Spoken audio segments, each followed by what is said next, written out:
Assalamualaikum dan salam sejahtera. Kita bertemu lagi dalam perspektif antara pos. Ada yang menjadi yatim piatu, ada yang kehilangan anak, isteri dan suami.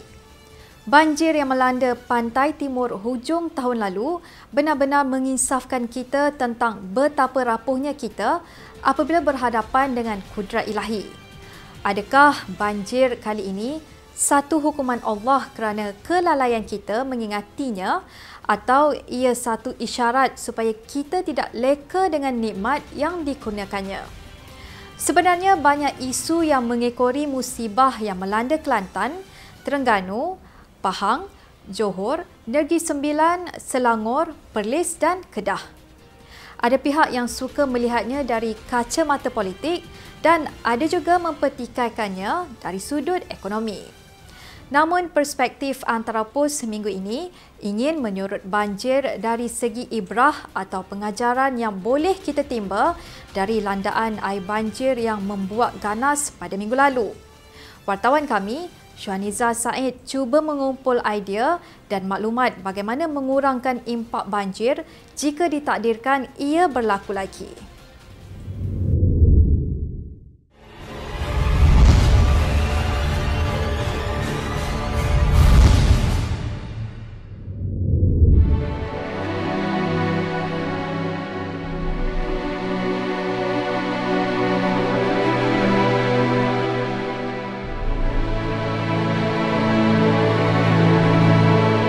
Disember 2014 mencatatkan sejarah duka bagi negara. Bencana banjir yang melanda Kelantan, Pahang, Terengganu, Kedah, Johor, Perak dan Negeri Sembilan menjadi penutup bagi kalender tahun 2014 sekaligus merekod memori duka buat seluruh rakyat Malaysia. Ia disifatkan sebagai antara yang terburuk berlaku di Malaysia sejak tempoh 43 tahun lalu. Kelantan terjejas teruk. Sejak hari pertama dilanda pada 16 Disember, banjir di negeri Cik Siti Wan Kembang masih belum pulih sepenuhnya sehingga laporan ini dibuat walaupun sudah memasuki tempoh 2 minggu. Sehingga 30 Disember, jumlah keseluruhan mangsa banjir yang dipindahkan ke pusat-pusat pemindahan di seluruh negara mencecah 247,104 orang dengan bilangan tertinggi direkodkan di Kelantan dan Pahang. Tentunya timbul persoalan, apakah yang menyebabkan bencana banjir pada kali ini begitu teruk?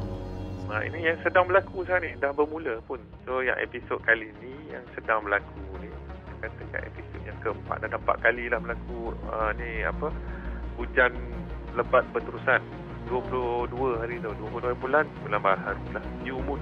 Yang air tu sebab dia bersekali dengan apa yang kita panggil perigee. Perigee tu bila bulan berada hampir dengan bumi dia, dan dia bersekali dengan new moon, sebab tu impact dia lagi besar. Sebab dia hujan dia banyak, dia terima hujan yang banyak, ditambah dengan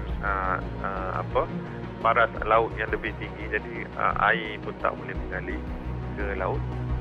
Itu yang jadi kawasan banjir dia lebih luas.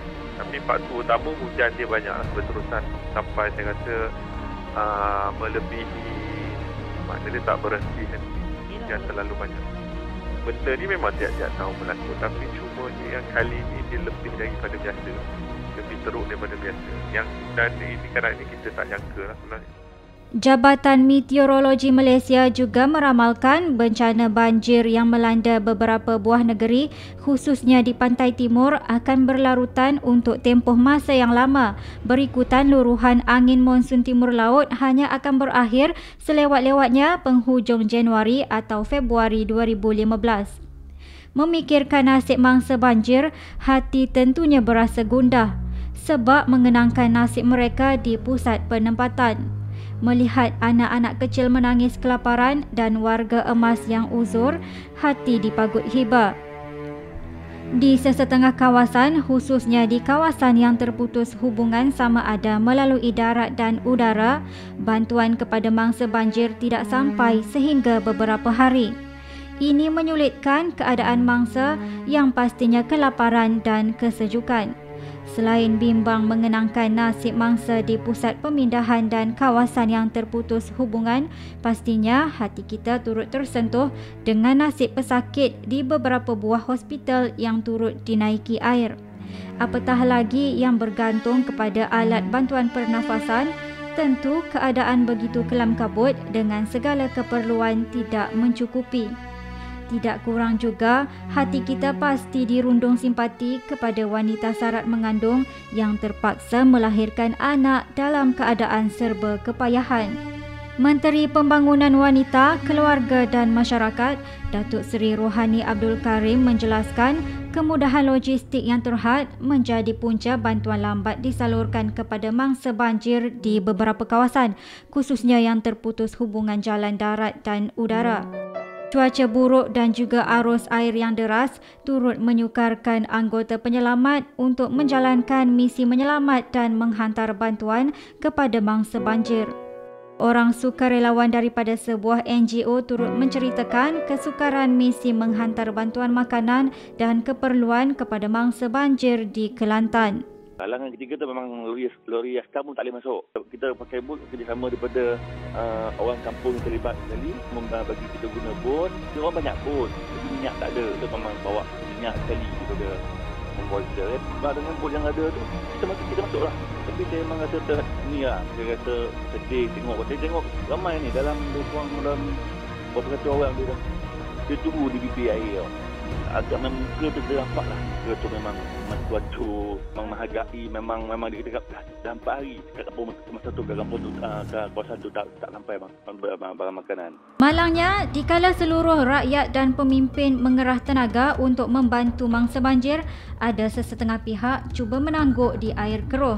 Mereka mempertikaikan mengapa kerajaan masih enggan mengisytiharkan darurat sedangkan keadaan semakin teruk dengan jumlah mangsa yang dipindahkan semakin bertambah saban hari. Dia ada beberapa kriteria yang akan dijadikan penentu sebelum kita membuat keputusan sama ada perlu diisytiharkan darurat atau tidak. Umpamanya total breakdown, tetapi yang penting bukan isytihar darurat. Apa nak buat kalau darurat diisytiharkan?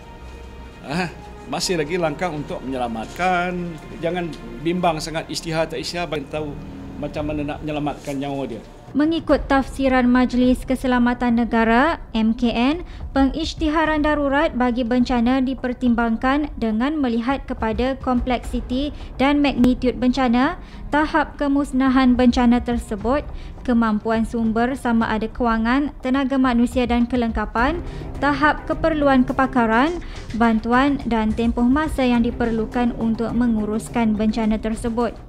Ada pihak yang menuding jari kepada kerajaan kerana beberapa masalah penghantaran bekalan makanan dan urusan di beberapa pusat pemindahan dikatakan sungguh lembab dan kelam kabut. Lantas, lawatan Perdana Menteri Datuk Seri Muhammad Najib Razak ke Hawaii turut dijadikan modal untuk menghentam kerajaan. Acting as Prime Minister, not acting but running this country as a Prime Minister. So don't worry so much because there are times when Prime Minister has his time for a break. He has been working so hard. I think let's be fair to him as human being. I told the Prime Minister just now when he called me, I said don't worry. Kalaulah saya tak mampu buat kerja, saya minta dia balik.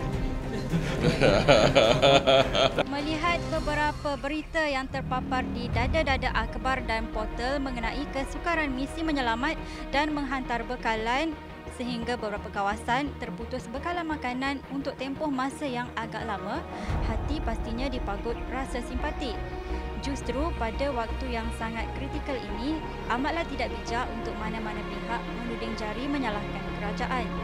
Pemimpin dan rakyat tidak mengira bendera politik, wajar mengambil peluang pada waktu ini menggembling tenaga memastikan kebajikan mangsa banjir terjaga. Musim negara dilanda musibah bukan waktu untuk berpolitik. Mungkin ada di antara kita yang mempersoalkan apakah kerajaan tidak cukup bersedia menghadapi situasi di luar jangka ini. Pakar Aero Angkasa Universiti Putra Malaysia (UPM), Dr. Muhammad Roshdi Hassan menyifatkan negara kita agak terkebelakang dalam persediaan bagi menghadapi bencana alam ini. kalau melihat kepada keperluan negara kita ni, memang agak terkebelakang lah dalam menghadapi peristiwa banjir seperti ini. Walaupun kita menganggap peristiwa ini agak jarang berlaku dan dianggap mungkin paling besar dalam tempoh 40 tahun, tetapi preparation perlu ada lah di kalangan pasukan-pasukan tertentu macam MKN, Majlis Keselamatan Negara, bomber dan sebagainya. Kalau anda berada dekat negara Eropah seperti mana England, bila tiba musim salji, kita akan dapati dalam berita mereka akan menyampaikan ramalan cuaca setiap setengah jam, dan mereka menggunakan latest information yang terkini yang mereka dapat daripada satelit, dan bentuk penyampaian seperti mana yang ditunjukkan dalam TV, anda boleh tengok dalam CNN ataupun BBC, begitu interaktif, dan orang menganggap rancangan tersebut satu rancangan yang agak priority. So mereka akan tengok berita fokus. Jadi kalau dia nak melacur ke mana pun, dia akan tengok berita fokus. Dia nak keluar pergi membeli pun tengok berita fokus. Tapi di Malaysia kita tengok benda tu langsung tak ada. So kerajaan sepatutnya ada sistem tersebut. Kalau dia tidak ada sendiri pun, dia kena subscribe dengan mana-mana satelit punya operator untuk mendapatkan data-data semasa berkenaan dengan taburan hujan, angin dan sebagainya. Kesukaran menghantar bekalan makanan dan keperluan asas di beberapa penempatan yang terputus hubungan menyebabkan Dr. Roshdi mencadangkan beberapa kaedah bagi mengatasi kesulitan berkenaan sebagai persediaan dalam menghadapi bencana seumpama ini pada masa akan datang. Antaranya ialah penggunaan pesawat udara tanpa juruterbang atau UAV. Selain bertujuan untuk penghantaran, ia juga berperanan untuk meninjau kawasan-kawasan yang terjejas akibat bencana, dan ini sekaligus memudahkan urusan koordinasi bagi membantu mangsa banjir. Dengan menggunakan sistem ni, kita boleh hantar, kita boleh ambil gambar lagi dekat, kita boleh kira pun berapa orang yang kat situ.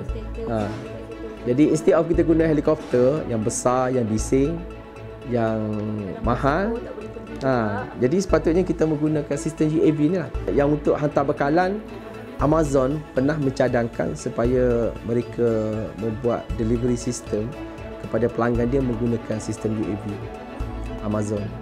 Tapi hari itu ada isu certification bila dia nak terbang, takut ada pelanggan kapal terbang dan sebagainya.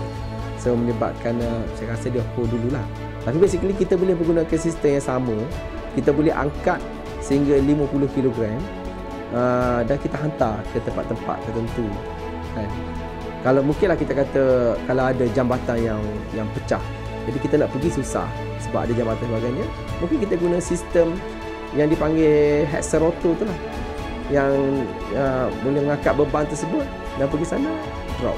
Walaupun ada kemungkinan ia turut berhadapan dengan isu yang sama seperti Amazon dan perlu mendapat kelulusan daripada Jabatan Penerbangan Awam DCA, namun menurut Dr. Roshdi, kerajaan patut mempertimbangkannya kerana ia sangat bermanfaat untuk digunakan dalam situasi runcing seperti yang dialami negara kini. Beliau dalam pada itu juga mencadangkan agar kerajaan menyediakan aset lain, iaitu hovercraft yang boleh digunakan untuk misi menyelamat dan menghantar bantuan. Hovercraft ni satu kenderaan yang boleh bergerak dalam air dan juga atas darat. Tapi sehingga hari ini saya tak pernah nampak aset hovercraft berada dalam inventory kerajaan lah, dalam tentera ataupun MKN. Hovercraft ni dia ada dua kategori. Satu hovercraft yang digunakan untuk militeri yang memang besar.